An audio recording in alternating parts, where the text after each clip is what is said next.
Hello learners, welcome back to again in my YouTube channel. तो practice session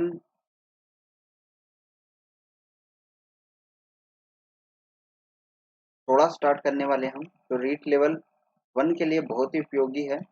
और कौन से सब्जेक्ट के लिए? CDP के लिए, चाइल्ड डेवलपमेंट और पेडालॉजी, जो आपके सब्जेक्ट लगता है उसी से रिलेटेड हमारी सिलेबस के अंदर कोई खास चेंज नहीं है। आपका 7 डिटो सिलेबस है जो पीछे 2017 के अंदर हुआ था, वही सेम सिलेबस है। तो चलिए स्टार्ट करते हैं हमारी भाग 1 के लिए, बाल विकास एवं शिक्षा शास्त्र प्रैक्टिस से 16। पहला प्रश्न है, सभी आयु वर्ग के लिए कौन सा निर्देशन आवश्यक है? व्यक्तिगत निर्देशन, यौन निर्देशन, शैक्षिक निर्देशन या फिर उपरोक्त में से कोई नहीं। तो आपको सभी आयु वर्ग के लिए कौन सा निर्देशन आवश्यक है? तो यौन निदर्शन आवश्यक है। यौन निदर्शन आवश्यक है। डायरेक्शन बोलते हैं निदर्शन को, क्या है? डायरेक्शन। नेक्स्ट क्वेश्चन देखिए, विशिष्ट बालकों के प्रमुख प्रकार हैं। विशिष्ट बालकों के प्रकार कौन से हैं? दृष्टि बाधित यानी जिसे दिखाई ना देता हो, अस्थि बाधित यानी हड्डियों से कुछ कमजोरी हो, श्रवण बाधित यानी सुन ना सके। तो ये सभी क्या है? विशिष्ट बालकों के प्रकार हैं। इनके अंदर क्या है? विशिष्ट बालक आते हैं। विशिष्ट बालकों से तात्पर्य है प्रतिभाशाली बालक, सृजनात्मक बालक, उच्च बुद्धिलब्धि बालक और उपरोक्त सभी। तो इसमें क्या आ जाएगा? आपका प्रतिभाशाली बालक है उसको हम विशिष्ट बालक बालक बोलते हैं। मानसिक रूप से पिछड़े बालकों की बुद्धि लुब्ध बुद्धि लुब्धि होती है। कितनी होती है? मानसिक रूप से पिछड़े IQ पूछ रहा है, IQ कितना होता है? तो इनका IQ 140 से ऊपर होता है। कितना होता है? 140 से ऊपर।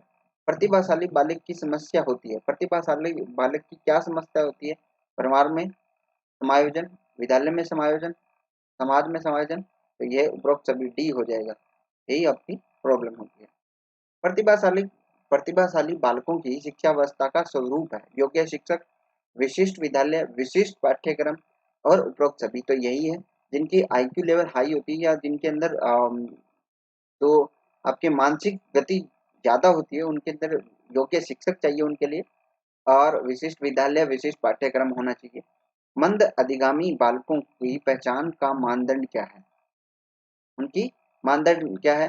तो शैक्षिक उपलब्धि से देख सकते हैं और मानसिक स्तर से भी देख सकते हैं, यानी दोनों उपरोक्त क्या है? इसके बालक के मानदंड है पहचान करने। मंद अधिगामी बालकों की विशेषता क्या होती है? जो मंद होते हैं, जो धीरे सीखते हैं, उनकी विशेषता क्या होती है? शैक्षिक मंदिता, यानी शिक्षण कार्य है वो धीरे करते हैं, तो ये बात सही है। भगना दोष, ये नहीं हो सकता। वाणीबद्धिता, ये विशिष्ट बालकों में होती है, मंद का अधिगामी बालकों में नहीं होती। उपरोक्त सभी, तो इसमें सभी नहीं होंगे क्योंकि ये भी गलत है, ये भी गलत है, तो उपरोक्त सभी भी गलत हो गया। यानी शैक्षणिक मंदता है मंद अधिगामी बालकों की विशेषता। दृष्टि बाधित बालक ज्ञान अर्जित करते हैं। कैसे अर्जित करते हैं वो ज्ञान? श्रवण इंद्रियों से यानी सुनकर, स्पर्श इंद्रियों से यानी छूकर, उपरोक्त दोनों से। तो उपरोक्त दोनों से सीखते हैं वो, छूकर और सुनकर। श्रवण बाधितों के शिक्षण एवं प्रशिक्षण में प्रयुक्त करते हैं। क्या प्रयुक्त करते हैं? होठों का प्रशिक्षण। होठों का प्रशिक्षण, सही बात है, होठों का प्रशिक्षण शुरू करते हैं। वाणी का प्रशिक्षण भी शुरू करते हैं कि वाणी से समझ सके, सांकेतिक भाषा जिसे उसे दिखाया जा सके। क्योंकि देखो, अब बोलने से, देखो जिसे सुनाई नहीं देता वो क्या देखेगा? आप बोल रहे हो तो आपके होठ हिलते हुए देखेगा कि क्या बोलने की कोशिश कर रहे हैं वो लोग। ठीक है, फिर वाणी का प्रशिक्षण, और फिर क्या आ जाता है? सांकेतिक भाषा, जिसे संकेत करके हम समझा सकें कि हाँ आपको ये चाहिए वो चाहिए। तो डी हो जाएगा इसके अंदर, उपरोक्त सभी। ये सारे साधन क्या है? श्रवण बाधितों के शिक्षण और प्रशिक्षण में उपयुक्त किए जाते हैं। योग्यता प्लस अभिप्रेरणा क्या बराबर क्या होता है? बराबर होता है उपलब्धि। क्या होता है? योग्यता प्लस अभिप्रेरणा बराबर उपलब्धि। पुरस्कार व दंड का प्रयोग अधिगमकर्ता के लिए करता है। किसके लिए करता है बताओ? आप दंड दे रहे हो या पुरस्कार दे रहे हो, वो किसके लिए कर रहे हो? स्टूडेंट के लिए कर रहे हो। यानी वो क्या करता है? स्टूडेंट की प्रशंसा और निंदा करता है। पुरस्कार से प्रशंसा और निंदा से दंड। अधिगमकर्ता के लिए अभिप्रेरक का कार्य करता है। अधिगमकर्ता के लिए अभिप्रेरक का कार्य कौन करता है? तो प्रतियोगिता की भावना। प्रतियोगिता की भावना अधिगमकर्ता के लिए अभिप्रेरक का कार्य करती है।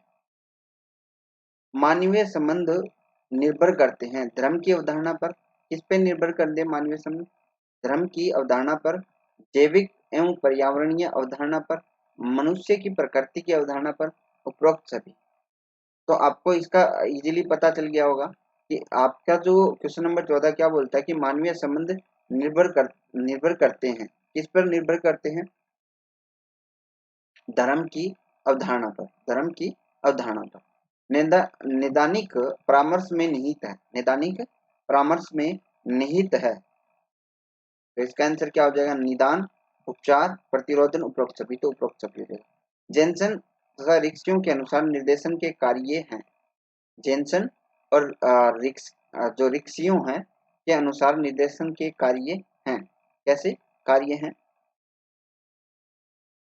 5, 7, निर्देशन के कार्य कितने? 8, 3। तो इसमें से निर्देशन के 8 कार्य कितने? 8। कौंसली की दृष्टि से निर्देशन है। कौंसली की दृष्टि से निर्देशन क्या है?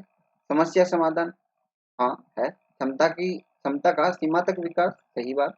सभी प्रकार की प्रगति में सहायता, तो सही बात है। उपरोक्त सभी यानी डी ऑप्शन आपका सही हो जाएगा। व्यक्तिगत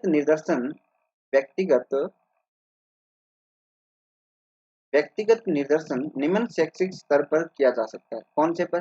पूर्व प्राथमिक स्तर, माध्यमिक स्तर या उपरोक्त सभी। तो इसमें क्या आ जाएगा? उपरोक्त सभी। तो व्यक्तिगत निर्देशन निम्न जो शैक्षिक स्तर है उसमें सभी में अप्लाई किया जा सकता है।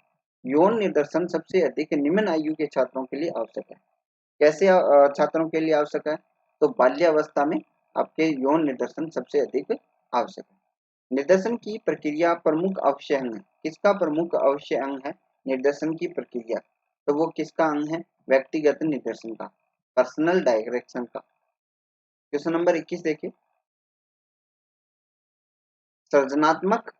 सृजनात्मकता का एक तत्व समस्या की करता है। सृजनात्मक का एक तत्व समस्या की करता है। क्या करता है? समस्या की। तो वो समस्या की पुनर्व्याख्या करता है। क्या करता है? पुनर्व्याख्या करता है। सृजनात्मक का तत्व समस्या की पुनर्व्याख्या करता है।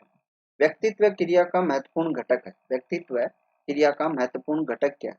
कक्षा प्रसंग, स्वपन विश्लेषण, साक्षात्कार, उपरोक्त नहीं। तो स्वपन विश्लेषण क्या है? व्यक्तित्व क्रिया का महत्वपूर्ण घटक है। क्वेश्चन नंबर 23 देखिए। नियंत्रण निरीक्षण की आवश्यक विधि कौन सी है? नियंत्रण निरीक्षक की आवश्यक विधि कौन सी है? प्रक्षेपण विधि, वस्तुनिष्ठ विधि, मनोविश्लेषण विधि। इनमें से कोई नहीं है, डी हो जाएगा आंसर। इनमें से कोई नहीं, ये भी नहीं है, ये भी नहीं है, ये नहीं है। मनोविश्लेषण विधि आवश्यक होती है। मनोविश्लेषण विधि आवश्यक होती है। स्वपन विश्लेषण, साक्षात्कार, कक्षा प्रसंग, तो तीनों ही गलत है। इसमें से उपरोक्त में से कोई नहीं आ जाएगा। क्वेश्चन नंबर 25 देखिए। कक्षा प्रसंग के लिए आवश्यक विधि है वस्तुनिष्ठ विधि, मनोविश्लेषण विधि या फिर जीवन इतिहास विधि, प्रशिक्षण विधि। कौन सी विधि सही है? तो मनोविश्लेषण विधि आपकी सही हो जाएगी, बी ऑप्शन। किसने कहा है कि अभिप्रेरणा कार्य प्रारंभ करने, जारी रखने और नियमित करने की प्रक्रिया है? ये बात किसने कही है? तो ये बात एवरिल ने कही। एवरिल ने की। आंतरिक अभिप्रेरणा कहलाती है। आंतरिक अभिप्रेरणा क्या कहलाती है? सकारात्मक नहीं, नकारात्मक नहीं, दोनों तो हो ही नहीं सकती। उपरोक्त में से कोई नहीं, तो ये हो जाएगा आपका आंसर। इसमें से कोई नहीं। भोजन, पानी, हवा आदि आवश्यकताएं कहलाती है शारीरिक, सामाजिक, स्नेह और संबद्धता, जैविक। तो जैविक आवश्यकताएं कहलाती है। क्या कहलाती है? जैविक आवश्यकताएं। जैसे भोजन हो गया, पानी हो गया, हवा हो गया।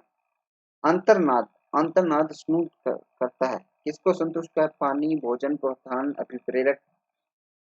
तो किसको करता है? प्रोत्साहन को संतुष्ट करता है। अंतर्नाद जो है प्रोत्साहन को संतुष्ट करता है। अभिप्रेरण का अधिगम से संबंध है। विप्रेरणा का अधिगम से कैसा संबंध है? तो वो निकटता का संबंध है। कैसा संबंध है? निकटता से। तो आज के लिए हमारा सेशन यहीं पे एंड होता है। प्रैक्टिस सेशन 16 हमने कर लिया कवर, और आपके आगे के जो सेशन है वो भी इसी तरह जारी रहेंगे। बस बने रहिए हमारे यूट्यूब चैनल पे, लाइक करें, कमेंट करें और शेयर करें अपने दोस्तों के साथ। आज के लिए बस इतना ही। Thank you, bye, have a nice day.